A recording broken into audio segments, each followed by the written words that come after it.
I'm not stupid, except when it comes to women. I know. In fact, aren't most men stupid when it comes to women? I know some of us think that they know about them, that they understand them, but do they really? I think not. Like most men, I'm just trying to figure it out and do things as right as I can. Having said that, I believe this is the reason it took me so long to realize that I am truly dumb when it comes to women and my wife in particular. I saw signs of her disrespect and betrayal for almost 5 months before I decided that if there was smoke, then maybe there was just a fire that I needed to put out. As the old song goes, we got married in a fever hotter than a pepper sprout. I found Catherine, courted her, and married her during 1 year of college. I was attending Oklahoma State University in Stillwater, majoring in party planning when she came into my life by chance. Okay. My real specialty was hotel and restaurant management. Partying is what I did when I was supposed to be studying. I also worked as a bouncer at Eskimo Joe's, which was well-known and popular in college. The bouncers rotated through different positions in the building to get the job done. We served visitors at the door, checking IDs, and made our way through the crowd to make sure nothing untoward had happened. The bar was on the top floor, and one of us was always on duty at the top of the stairs to prevent drunks from falling down. While I worked there, I quickly gained insight into the female gender. I learned which ones would work, which ones wouldn't, and which ones would sometimes work, and how to identify each one. When I took my post at the top of the stairs, I could see most of the floor below. I watched from my post on the balcony as the women processed the stupid bastards on the first floor.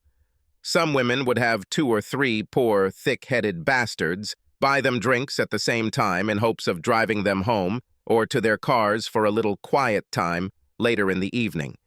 Many young ladies begged for drinks from dumb men just before closing time.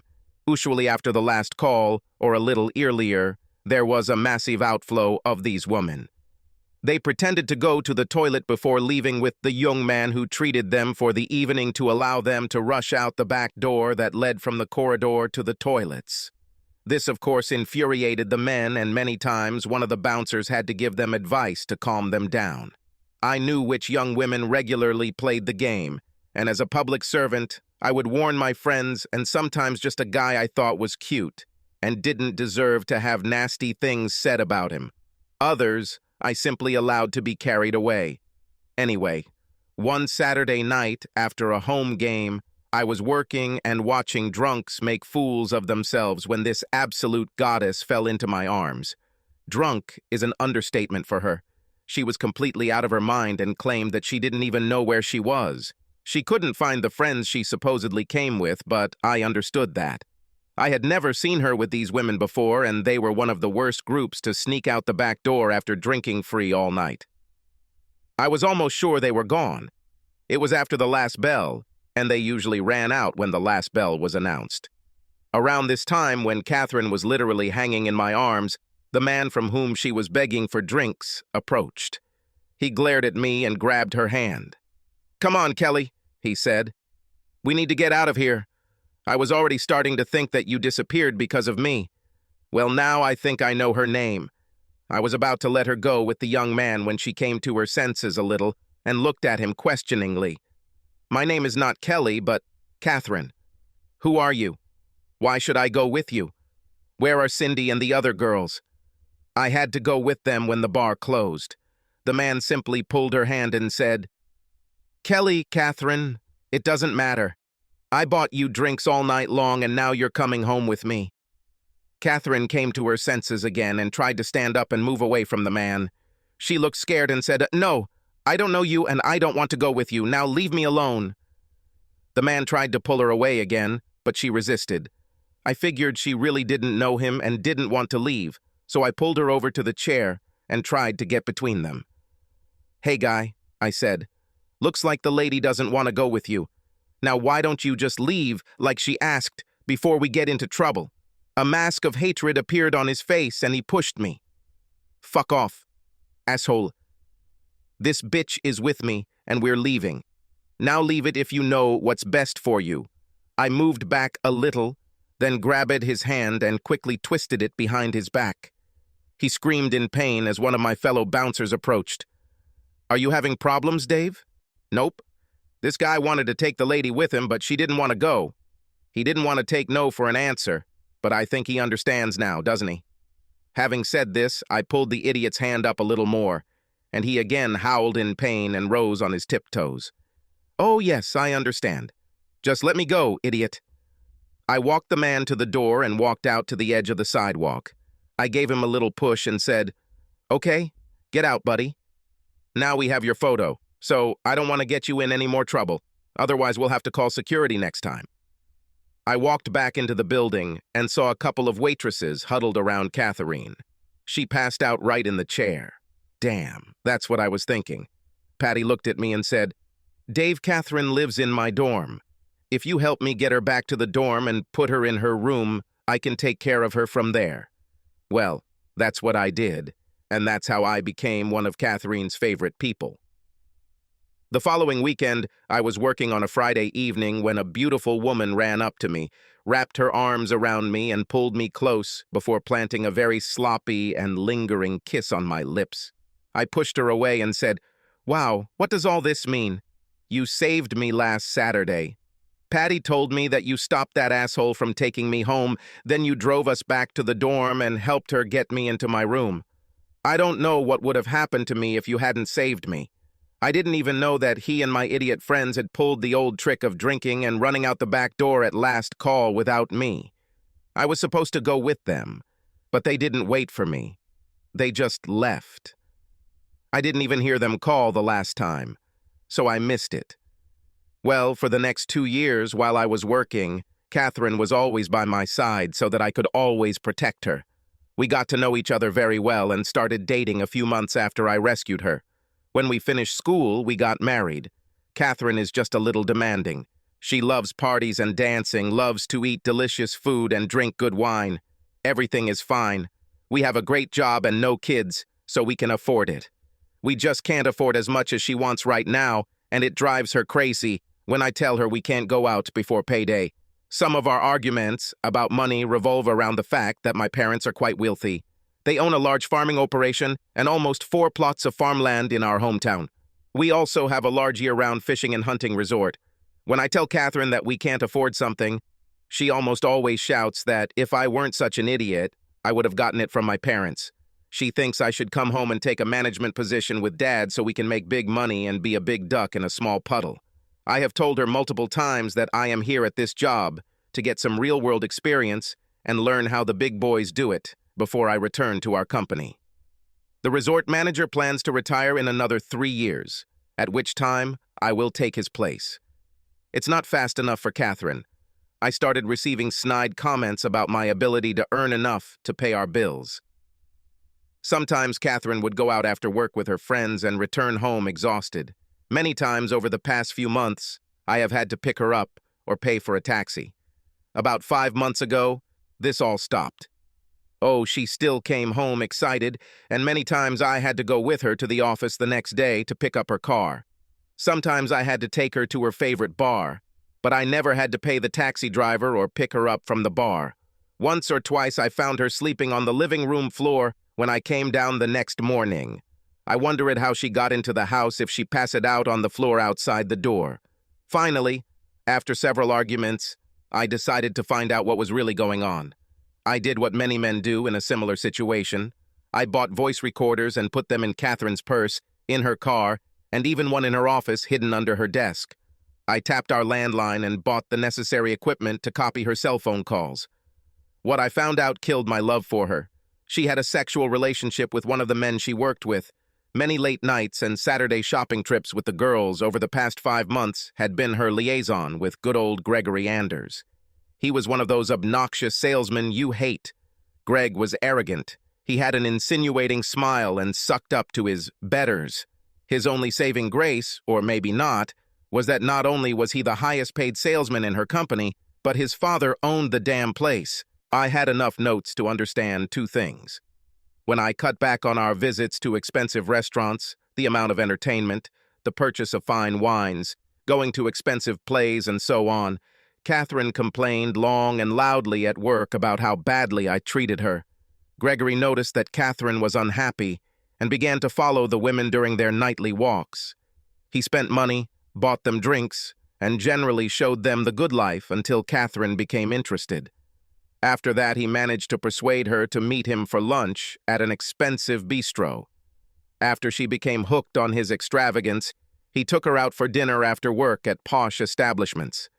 A few weeks later, Catherine succumbed to his seduction and began spending time in bed with Gregory. He started giving her orders, and to my shock, she followed them. All he had to do was threaten to stop his generosity, and she would comply with his demands. She had sex with him at the time he wanted it, and in the places where he wanted it. I even had tapes of him telling her to cut down on the amount of sex we had because he didn't want my sloppy seconds. He told her that she had to make sure that more than 24 hours passed from the time she slept with me to the time she slept with him. Otherwise, he would leave her. He said, "I refuse to have sex with my woman after she's been with someone worse. I don't care how you do it, but you have to make sure you're clean before you come to me." Our sex life quickly declined and revolved around good old Gregory's trips out of town to sales and on Sundays. He was never with her on Sundays, so that quickly became my only guaranteed day of love. I have to admit that I really didn't care after I found out what was going on. I only kept this cheating bitch around for as long as I could because I was getting ready for a divorce. Luckily, we had only been married about 27 months and had no kids yet when I found out about good old Greg and Kate. We rented a pretty nice apartment and bought 2 new cars. She, of course, had to have a BMW.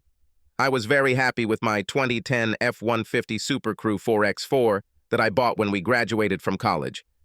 When we were going to go somewhere, she refused to go in that damn old truck and insisted that we go in her car. Of course, we rarely go anywhere together now. I just do enough to her to keep her in the dark. Today begins my revenge on Kate and Greg. She has a date with him for tonight. She plans to meet him at the mall at 6:30 p.m. They are going to have drinks and then dinner at a new French restaurant. After that, they go dancing. She told me she was going to a baby shower with the girls. Kate got out of the shower at 5:30 p.m. and started getting dressed. She was ready to leave at 6. This would be just enough for her to get to the mall and meet Greg. I waited in the hallway outside our bedroom door until she came out. I burst into the room and embraced her. I kissed her. "Damn it, Dave, stop it. You know I need to meet the girls at 6:30 p.m. I don't have time for this. And besides, you'll ruin my makeup." "Sorry, honey, I just need you so much. How about we make some quick love now and then continue when you get home?" "No, I don't have time, Dave." I pushed her back into the bedroom until her feet rested on the edge of the bed. I was persistent in my desire, and I had sex with her. I made sure that at least 15 minutes passed before I released her.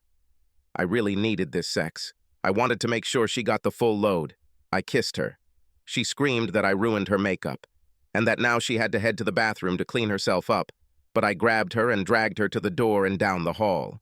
As we passed the table where she kept her purse, I picked it up and handed it to her. "Sorry it took so long, honey," I said, "although I really needed it. Thank you. Here's your purse. If you hurry, you can still make it and not be late. Say hi to the girls for me. You can blame me for making you late. Tell them I apologize. But I need to get myself in order. I can't go into town like this." "No, you're fine, honey. Now go have some fun, baby." Catherine glared at me and turned to her car. It was all I could do not to laugh. I sat there waiting for the tape to hear what that asshole Greg had to say about my wife, Kate. I heard them kissing and moaning as they entered his apartment. There were a lot of rustling sounds. Then I heard Kate say, "Greg, honey, I'm sorry, but Dave made me make love to him before I left. Let me go and clean up before we go to bed." "What?" "I told you not to let that little shit near you when I was going to be with you." I heard a slap and Kate screamed that she didn't mean it. "Now get your ass to the bathroom and clean yourself up." I couldn't hear anything else because Kate had apparently left her purse in the living room and they were apparently having sex in the bedroom. Deep down, I was happy. I pissed off old Greggy, and from the sound of it, he may have slapped Kate. I didn't see a bruise, so I assumed he had just slapped her. The next 2 times I knew Kate was going to be with Greg, I forced her to have sex with me. In fact, every time she left the house, I tried to be with her in case she was actually going to meet Greg, instead of doing that innocent thing that I was told she was going to do. Greg was getting angrier and angrier because Kate kept coming to him after having sex with me. He called her a cheater and other terrible names, almost every time she cried before he took her roughly. It was so cool. I had sex with her, and she left the house crying from fear of Greg. Then he was mean to her and yelled at her, and she cried even more. As far as I know, he didn't hit her again after that first time, and I suspect it was just a spank on the ass. Although the last time she was with Greg, I felt really bad. I had enough and decided that my revenge was over. I made arrangements to serve her with the divorce papers during her Saturday date. I even provided Greg's wife with copies of the notes and photographs I had. No, I didn't have any pictures of them doing dirty things, only of them having dinner and dancing and kissing in his car and then making love. That was enough. Once or twice, Kate stuck her breasts out so much that you could see it in the photo, and I had 2 photos of them having sex in the car. I paid extra to have Kate served after she and Greg got to his apartment in the city. It was actually an apartment rented by his father's company for corporate visitors. Greg and his father both used her for their affairs with women they were not married to. Oh yeah, I was also kind enough to send Greg's mother photos of his dad and his secretary having sex too. Damn it, why not be a good guy? The housekeeping staff met Greg and Kate in the lobby. After he served her, he gave Greg the letter I had prepared for him. The process server said to Greg, "I have been instructed to deliver this letter to you, Mr. Anders. Mr. Stevens has laid out his activities for you so that you know what has been happening over the past few months and what you can expect the next time you return home." In the letter, I explained what documents I had against him and Kate, and that I had provided them to his mother and his wife. I also asked him if he liked having sex after being with Kate. I told him that I made sure that every time she came to see him, I heard their conversation. I'm afraid Greg got so angry that he hit Kate. He managed to hit her twice before the guard grabbed him and pulled him away. I heard it, and I heard the security guard call the police and an ambulance for Kate. I felt bad. Yes, I wanted to hurt Kate, but I didn't want her to get hurt physically. I just didn't know that Greg would actually try to beat her up. About an hour later, I received a call from the hospital. They wanted me to come, fill out some paperwork, and bring Kate home. I laughed and said, "Sorry, ma'am. I cannot do it. Kate and I are getting divorced and she doesn't live with me. Why don't you call her lover and ask him to pick her up?" "Oh, well, I guess I can do it. What's his name?" I gave her Greg's name and phone number. She was silent for a moment, then said, Sir, I'm sorry, but I can't call Mr. Anders. Your wife is in the emergency room because Mr. Anders beat her badly this evening. I believe he is in prison now, sir." "Okay, here are 2 more phone numbers. Perhaps one of them can help." I gave the phone numbers of Kate's parents and one of her 2 best friends. I don't know who picked her up. I didn't hear anything from her for almost 4 days. Wednesday night, I left work to find Kate waiting for me at my truck. When she saw me, she slowly got out of her car and walked towards me. Kate had tears in her eyes as she stopped in front of me. "David, dear," she said, "can we please talk about everything?" "Please?" "No, Kate, not much to talk about. You cheated, and I caught you. Now we are getting divorced," I said. "But I don't want a divorce, Dave. Can't we just end this?" "I have nowhere to go. Please, I need to go home, Dave. I promise I'll feel better if you just let me come home and let me make it up to you." "No, that won't happen, baby. I heard Greggy had to move into your little love nest. Why don't you move in with him and his daddy?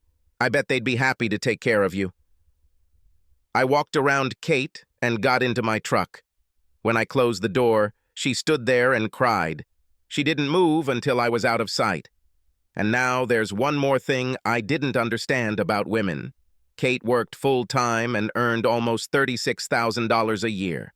Why didn't she have enough money to rent a place like I did? Why did she move into this damn apartment with Greg and his father? I don't know. What I learned from the police report was that Greg and his father beat her so badly that she died after 3 days in the hospital. She apparently angered them when she refused to let them have sex with her alone. She thought she was Greg's mistress, and they would marry after their divorce, according to a statement she gave to police before her death. Now I really feel like crap. Kate destroyed our marriage in search of a good life. I killed Kate with my stupid revenge. I looked up and said, "Bartender, give me another drink. We need to end this crap." I was floating, and the world was spinning, and then the damn mule kicked me in the head. Dozens of people stood above me. I looked under the short skirt of the goddess. She looked down at me. Shock crossed her face, and she fell to her knees next to me. "David, is that really you? Why the hell did you get so drunk that you fell off your bar stool?" "Patty?" "Yes, Dave. I'd ask how you're doing, but I don't think you're in any shape to tell me. Let's get you up and see if we can sober you up a little." Patty and one of the bouncers helped me to her booth. She gave me coffee. I ran to the toilet twice to get rid of the coffee and most of my insides. God, I'm glad I don't have to clean up after myself. After a couple of hours, I was at least able to talk without too much trouble. Patty demanded to know what I was doing there so drunk. I told her the whole story that you just heard, and I said, "So you see, Patty? I killed her. I don't know what to do now. I hated her for what she did to me, but I didn't want her to die." Patty sat there in shock. She stared at me with her mouth open. Finally, she wrapped her arm around me and hugged me tightly. "Dave, some of what you did was pretty nasty, but you did not kill her. That asshole Greg killed her. You couldn't know he would do this." Patty sat for a while, staring into the distance, and then said, "You know, Dave, part of this is my fault. Now I regret that I never told you about Catherine while we were in college. Even after you started dating, she had her eye on guys.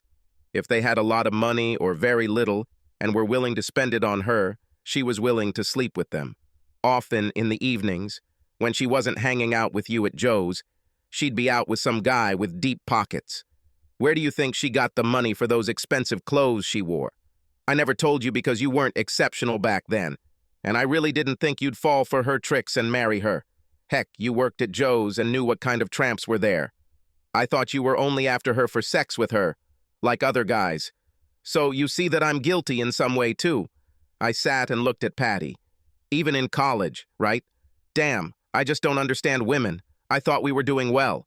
Dave, don't paint all women with the same brush. You know many of us aren't like that. If you use these criteria, I guess I should run away from you because all men are like Gregory, right?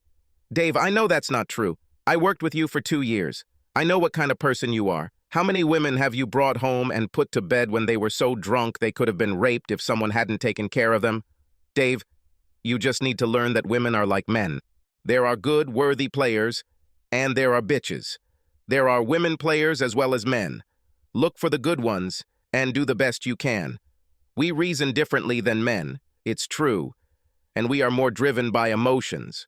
But it's not that hard to understand, is it?" Patty smiled and pulled my hand. "Let's go, Dave. Let me take you home. By the way, where do you live? If you're really interested in learning something about women, when this all blows over, I'll give you some lessons on how to understand them. Fine. Subscribe to our channel so that your second chaff doesn't cheat on you, and go ahead and listen to the next story, because this story is nothing compared to the next one. If you're under 18, don't even think about listening to the next one. Listening to the next one. Listening to the next one. Listening